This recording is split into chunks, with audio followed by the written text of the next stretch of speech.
You know that sick feeling? I got off a flight early, went home, and heard laughter upstairs. My fiancé's voice and a male one, answering. My flight from Chicago landed 2 hours early. The plane touched down in silence, just the low hum of tired passengers pulling out phones, waiting for a signal to return them to the world. It was close to midnight, and all I wanted was to get home, surprise Marina, and finally sleep in my own bed after 3 weeks of hotel sheets and business dinners. I didn't text her that I was coming early. I wanted to see her face when she opened the door. That was supposed to be the moment I'd remember, her surprise, the hug, maybe that quiet comfort of home after too long away. The drive back was calm. The neighborhood was dark, except for the faint porch lights cutting through the fog. When I pulled into the driveway, I noticed something that made me pause. Her car was parked slightly crooked, like she'd come home in a rush. The living room lights were on, even though she usually turned everything off before bed. I thought maybe she'd fallen asleep watching TV. Then I heard it. At first, just a sound through the half-open upstairs window. Laughter. Hers. The way she laughed when she was truly happy. That half-snorting sound she hated but I loved. Then another laugh followed. A man's. Low, easy, familiar in the way someone sounds when they're comfortable where they shouldn't be. My stomach twisted so hard I actually stepped back onto the porch. For a second, I convinced myself it was the TV. Maybe she had a friend over. Maybe her brother stopped by. But then her voice came again, closer this time, playful and teasing. I opened the front door quietly. The air smelled like her perfume mixed with something unfamiliar, cologne, sharper, new. My shoes hit the hardwood softly as I crossed the living room. The sound of footsteps creaked above me. I could tell exactly where they were in our bedroom. My chest tightened. Every step up that staircase felt heavier. At the top, I saw the bedroom door half open. Warm light spilled into the hallway. I pushed it wider and my body froze. There he was, a man I didn't recognize sitting on the edge of the bed, barefoot, wearing my sweatshirt. A guitar rested on his knee, his hand loosely strumming as if he'd been doing this for hours. Marina was beside him, legs crossed, laughing at something he said. When she saw me, she jolted upright like someone had poured ice water down her back. The man turned slowly, his eyes calm, like he didn't even consider this a problem. I felt every thought collide in my head at once, confusion, anger, disbelief. He didn't flinch or apologize. He just looked at me and smiled, casual as hell. Marina stammered something about music practice and a project for her online class. It didn't make sense. She didn't even play guitar. The man said his name was Liam, and he extended a hand like we were at some polite dinner party. I didn't shake it. He stood, taller than me, confident in that way that made it clear he wasn't afraid of confrontation. Marina kept explaining, words tumbling over each other, something about him helping her write songs for a small video project. The way she said it felt rehearsed, as if she'd been preparing for this exact moment. I said nothing. I walked past both of them, picked up my suitcase, and set it against the wall. I could see the bedsheets slightly wrinkled, the faint outline of where two people had been sitting too close for too long. I didn't need more proof. The silence that filled the room told me everything. I turned toward the bathroom and said I was going to shower, pretending to believe her story.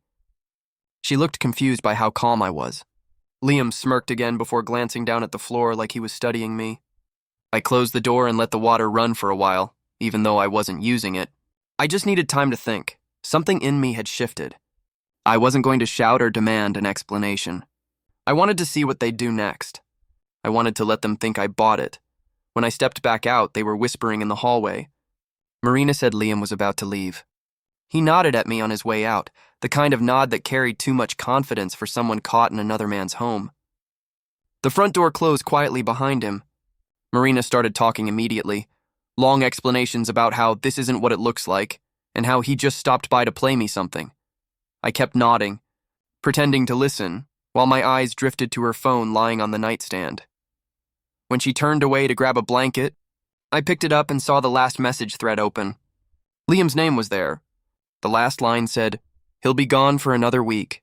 We have time." I locked the screen, set the phone back down, and felt something inside me settle. That numbness, the kind that tells you you've just crossed from confusion into clarity. She noticed me looking at her phone and froze, her mouth parting like she wanted to speak but couldn't find words. I said nothing. I told her I was tired and needed to sleep. She nodded, pretending to be relieved, then climbed into bed facing away from me. I lay there staring at the ceiling, wide awake. Every second replayed in my head, the laughter, the shirt, the smirk. But there was something else that bothered me more. On her desk, next to her laptop, was a stack of printed papers I hadn't noticed before. They were organized too neatly, like she'd been working on them recently. When she finally drifted off, I got up silently and looked closer. The top page had my name typed across it. It was a form, a policy document from my life insurance provider. I felt my pulse kick hard in my neck. I flipped through the next pages. They detailed a coverage adjustment, a significant increase, signed digitally with my name. But I never signed anything. The folder was labeled Insurance Payout Draft. I couldn't breathe for a moment. My hands actually trembled. I stepped back, staring at the papers like they might explain themselves. The date on them was from last week. She'd done this while I was out of town. I sat on the edge of the bed watching her sleep. Every innocent detail, her hair spread across the pillow, the soft rhythm of her breathing, felt like a disguise now. That wasn't the face of someone who panicked over guilt. That was the calm of someone who thought she'd planned everything perfectly. I put the papers back exactly as they were, careful not to make a sound. I lay there until dawn, staring out the window. I didn't move. I didn't speak. The morning sun slipped through the blinds, and the laughter from last night still echoed somewhere in my head. When her alarm went off at 7, she smiled groggily, kissed my cheek, and said she was glad I was home. Her voice was steady. My reply was too. But inside, something had already broken, and something else, much colder, had started taking its place. The next morning, Marina behaved as if nothing had happened. She made coffee, hummed along to the radio, and asked about my trip as if the night before had been a dream I'd invented mid-flight. I watched her move around the kitchen, barefoot, wearing the same sweatshirt that Stranger had worn hours earlier. That detail alone made the coffee taste like ash. I kept my tone casual, answering her questions, smiling even. She looked relieved, thinking maybe I'd decided to forgive or forget. When she left for her morning run, I went straight for her laptop. I wasn't sure what I was expecting. Messages, photos, maybe the usual signs of an affair. What I found was worse. Her email had an archived folder labeled Documents. Inside, there were several PDF files, insurance updates, medical releases, signature verifications, all with my name on them. The kind of paperwork I'd filled out years ago when we first bought the condo, only these were dated from last month. One file caught my eye. Beneficiary revision, Porter, Evan. I opened it and saw her listed as the sole beneficiary on a policy I didn't remember increasing. The payout was over double the amount I'd originally taken. I remembered setting the policy through my friend, Alan, who worked at an insurance agency downtown. I'd never approved a change. And yet there it was, signed digitally by Evan Porter. The pit in my stomach grew heavier. She'd used my name, my information. My throat went dry as I realized how easily that could be turned against me if something happened. I called Alan, keeping my voice low. He picked up on the second ring, cheerful as always, until he heard the tone in mine. I asked him hypothetically how someone could alter a policy without direct contact. He paused, then said that technically, if a joint account holder had my login credentials and ID info, they could request changes online. When I mentioned the increase amount, he went quiet for a few seconds before saying he'd look into it. That same afternoon, Marina texted me saying she had a surprise planned for the weekend, a reconnection trip. She sent a picture of a cozy cabin by a lake, said it would be good for us. I told her it sounded perfect. My fingers felt like lead as I typed it. That night, while she showered, I scrolled through her phone again. The thread with Liam was still open. Most messages were deleted, but some lingered, careless fragments of their conversations. Words like timing, paperwork, and Sunday night. It wasn't about cheating anymore. This was planning. I downloaded an audio recorder app and synced it to my watch. The next day, while she packed her weekend bag, I slipped a small recorder under the passenger seat of her car. It activated automatically when the engine started. By late afternoon, Alan called back. His voice sounded tighter than usual. He confirmed someone had logged in under my profile 3 weeks ago from a different device. They'd submitted a digital signature for the policy increase. When I asked if the signature matched, he said it did, because it was scanned from a document Marina already had access to.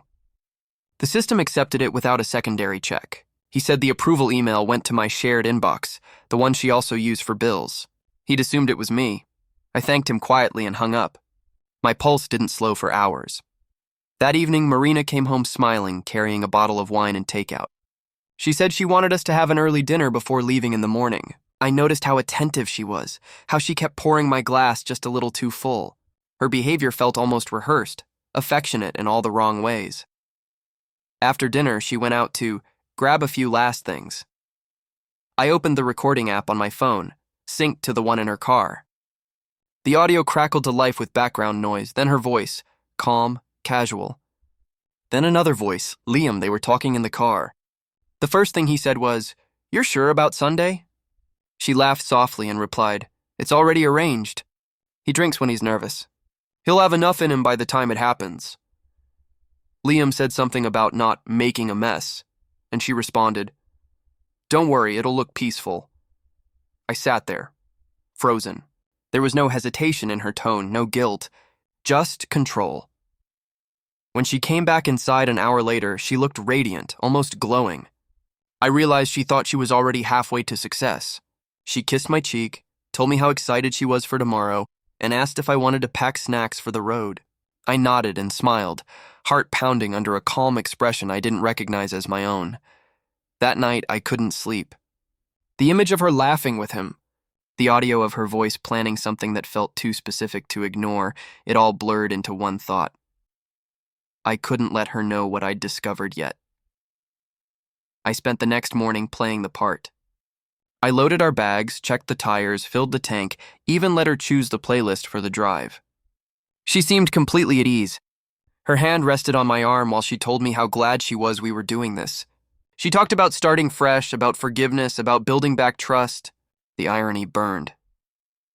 Halfway through the drive, she asked me to pull over so she could grab something from the trunk. When she stepped out, I noticed her phone light up with a new message. The preview line from Liam said, "Everything ready?" I kept my face blank.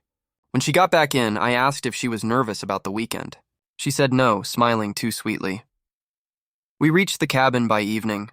It was beautiful, quiet, surrounded by pine trees and a lake that shimmered with the last traces of sunlight. She unpacked, humming to herself, acting almost giddy. She said she wanted to make dinner and watch the stars. I agreed, but excused myself to grab something from the car. Instead, I stepped behind it, phone in hand, and called Alan again. I asked if he could quietly flag my policy account, freeze all pending changes, and alert the authorities if another claim came through under my name. He didn't ask questions, just said, "Done." When I walked back in, Marina was setting the table, wine already open. She said she'd found a bottle I'd love. Her voice was soft, gentle, the kind that could make anyone lower their guard. But I kept mine up. I poured the wine, pretending to drink. She downed her glass faster than usual, eyes flicking toward the clock on the wall. At 9, she stepped out to make a quick call. Her phone buzzed twice. I turned on my recording app again and left it near the table. Through the cabin's thin walls, I heard fragments, Liam's name, a laugh, and the words "after he drinks." I sat in silence, heart steady, mind sharp. I realized that whatever was supposed to happen that night wouldn't go as planned for her. The game had already shifted. When she returned, she found me smiling. I told her I couldn't wait for tomorrow. She smiled back, not realizing I wasn't talking about the weekend anymore. The cabin was quiet except for the creak of old wood and the rhythmic tapping of branches against the window.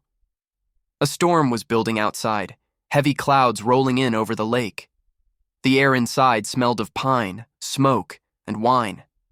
Marina had changed into one of my hoodies and sat cross-legged on the couch, scrolling her phone, pretending to be relaxed. I sat opposite her, pretending not to watch every movement she made. The clock struck 10. She kept glancing toward it, each time forcing a smile when she caught me noticing. She asked if I wanted another drink. I said sure, even though my first glass hadn't touched my lips. I'd poured it down the sink when she wasn't looking. She stood, stretched her arms, and walked to the kitchen counter where the bottle waited. I followed her with my eyes, not my body. She poured 2 glasses, her back turned for slightly too long. I saw her tilt the neck of a smaller bottle into one of the glasses before she set it down. Then she turned, holding both in her hands, her face calm and cheerful. She handed me the glass with a smile that looked too careful. I took it, swirling the wine slowly. I noticed the faint shimmer along the rim, almost invisible unless you looked closely. Whatever she'd added, it dissolved fast. I raised the glass halfway, pretending to sip. She did the same. I placed my glass on the table, letting my watch record every sound. I had already synced it to my phone and hidden a second recorder under the table earlier, taped near the center beam. Every word spoken would be saved to a cloud folder. Marina leaned closer, brushing her hand against my arm. Her tone softened, almost pleading. She said she was sorry for the tension lately, that she'd been lost while I was away. I told her we'd figure it out.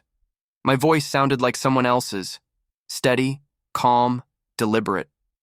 Outside, lightning flashed, lighting up the cabin for a split second. I saw something in her eyes then, calculation, not warmth. She looked toward the door, then back at me. Her phone buzzed. She muted it instantly. A few minutes later, she said she was going to check the back porch because the wind had blown something over.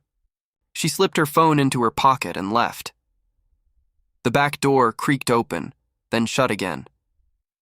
I stayed still, waiting. From the window, I saw a figure moving through the trees, heading toward the cabin. My chest tightened. It was a man, tall, wearing a dark jacket. He moved like he already knew where everything was. The back door opened quietly. Marina came in first, followed by Liam. He looked around once and smiled when he saw me slouched on the couch. Marina whispered something to him, and they both froze when they realized my eyes were open. Neither spoke. Liam broke the silence first, asking if I'd fallen asleep early. I told him I was just resting. He glanced at the untouched wine glass. His eyes narrowed slightly. He asked if I'd finished it. I said not yet. Marina's expression flickered, a small break in her practiced calm. I stood slowly, letting the tension build. I told them I was surprised to see him again. He said he'd just come by to drop something off. I nodded and asked, "At 11 p.m.? He smiled, but didn't answer. Marina stepped between us, her voice trembling slightly. She said I was misinterpreting everything. But then, from under the table, the faint hum of the recorder clicked as it reached a new file segment, a sound that made Liam's head snap down. He spotted it. He lunged for the table, ripping off the device. I didn't move to stop him. He pressed play, and the last recording echoed through the cabin. Marina's voice from the previous night in the car, laughing. He drinks when he's nervous. He'll have enough in him by the time it happens. The words hit the air like a hammer. Marina froze. Liam's face went pale, the smirk gone. He turned toward her with disbelief, muttering something under his breath. She whispered that it wasn't supposed to go like this. He demanded to know why she'd said his name. Their alliance cracked in real time, right in front of me.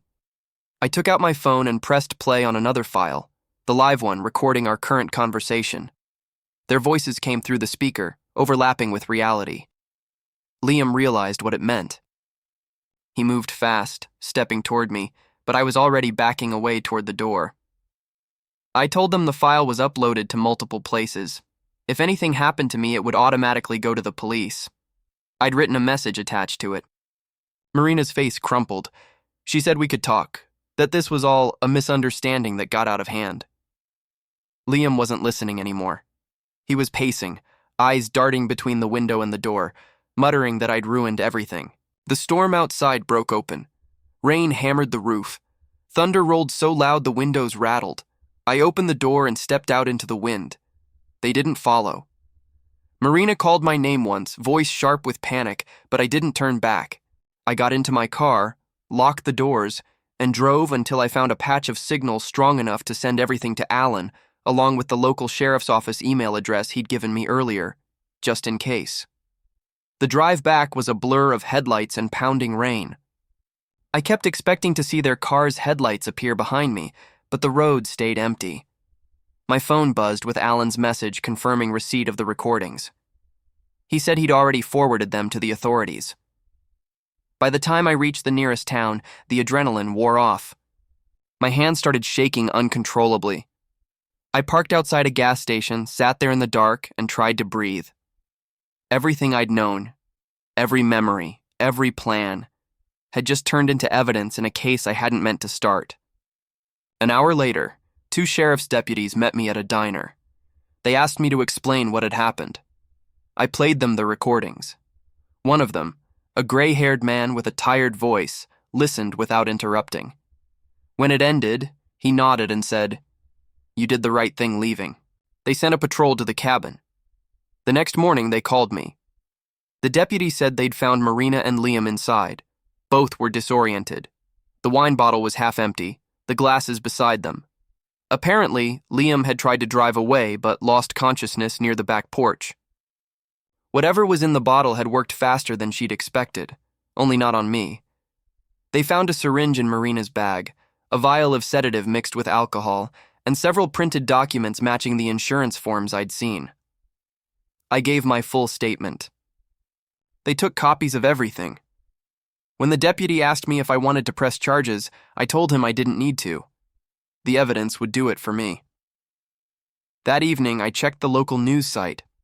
The headline read, "Local woman and accomplice detained for attempted fraud and conspiracy." The details were brief, but I recognized every word behind the redactions. I booked a room at a roadside motel. The silence of that night felt heavier than any I'd known. Every sound, the hum of the fridge, the ticking of the clock, reminded me of how close I'd come to being another quiet story in the news. In the morning, I called Alan again. His voice cracked a little when he said he was glad I'd made it out. He told me the company's legal department had flagged Marina's forged documents. One of them was time-stamped during the night she'd been at the cabin. That alone would be enough to confirm intent. Before hanging up, he said something that stuck with me. "You know, most people don't survive something like this because they never see it coming." I looked out the motel window, the rain still falling over the highway, and realized he was right. But what haunted me most wasn't that she'd planned it. It was that she'd laughed while doing it. The same laugh I'd heard upstairs that first night, soft, real, full of life, had been the sound of someone rehearsing my ending. And I hadn't even recognized it. The days after the cabin felt like walking through fog. The adrenaline that had carried me through the confrontation faded, leaving only exhaustion and disbelief. I spent the first 48 hours in a small motel outside town, waiting for updates from the sheriff's department. The phone rang the second morning. Detective Morrison, calm and steady, asked me to come in for a formal statement. At the station, I handed over everything. The recordings, the insurance documents, the photos I'd taken of the paperwork at home, even screenshots of her messages with Liam. Morrison listened carefully, jotting notes while another officer recorded. When I finished, he leaned back and said quietly that the evidence was substantial.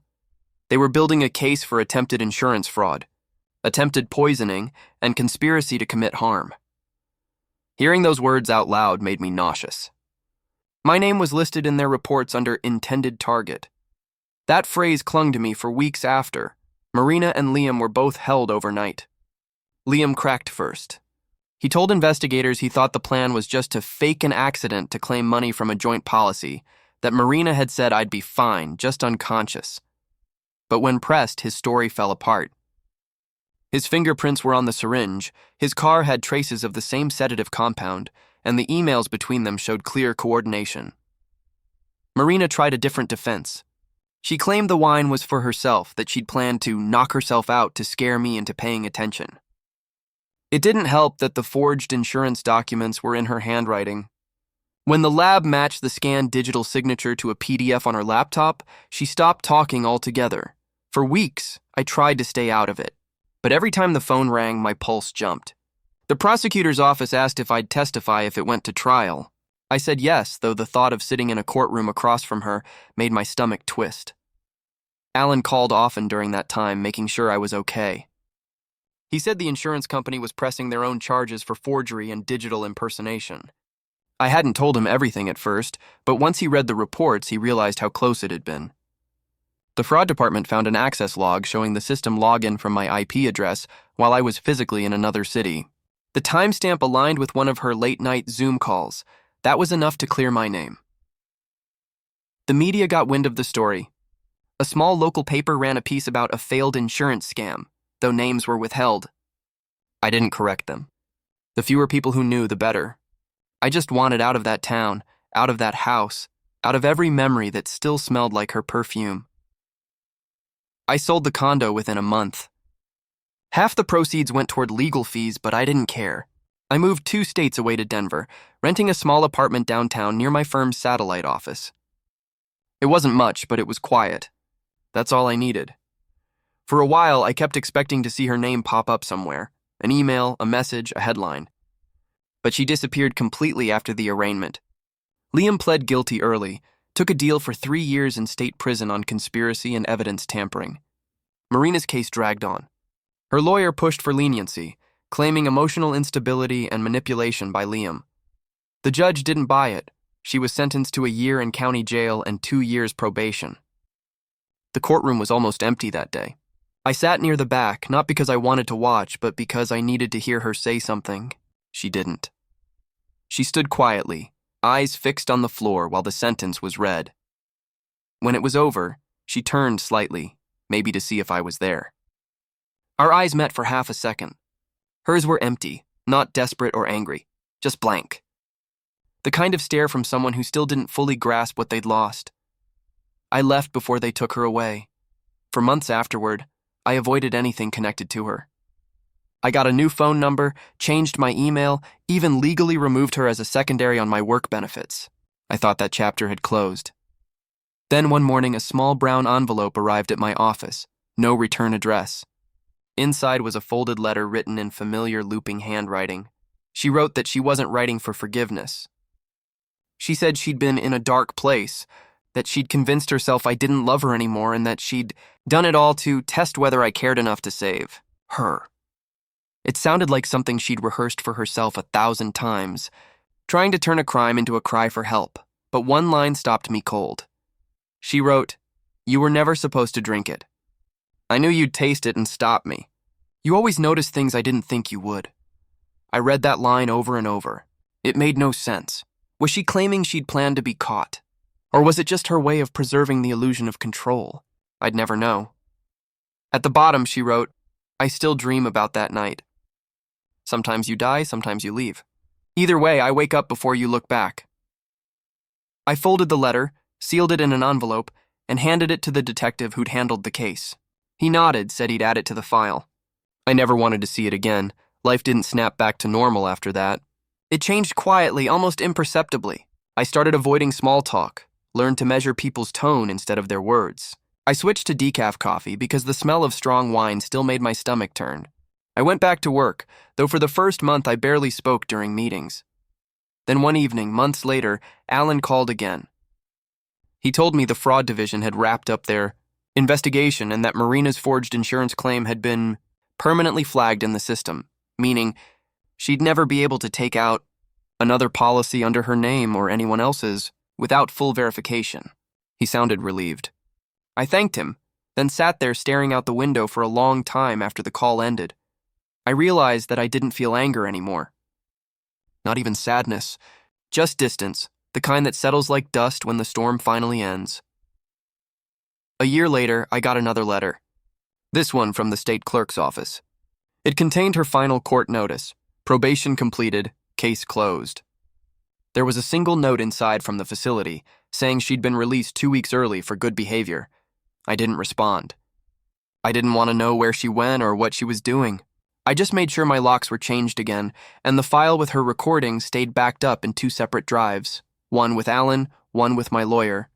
Sometimes, when I can't sleep, I still open that audio file. The one from the cabin. I don't listen to the whole thing, just the first 10 seconds. Her laugh. Liam's voice answering. The sound that had once meant comfort now only reminds me how thin the line can be between love and danger. It's strange how easily you can live beside someone, share meals, plans, futures, and never really see what they're capable of. The last thing I did before selling everything tied to that past was delete her contact from my phone. I didn't block her. I erased her completely. Blocking feels like you're still protecting yourself from something. Erasing means it no longer exists. Now, every time I lock my door at night, I think about that first moment. The laughter upstairs, the man in my sweatshirt, the wine glass shining under the kitchen light. And I remind myself that survival isn't about fighting back in the moment. Sometimes it's about walking away before the final act begins. I kept one thing, though, a flash drive labeled simply evidence, not as proof, not for revenge, just as a reminder, because you can rebuild after betrayal, but you should never forget how it sounded when it started.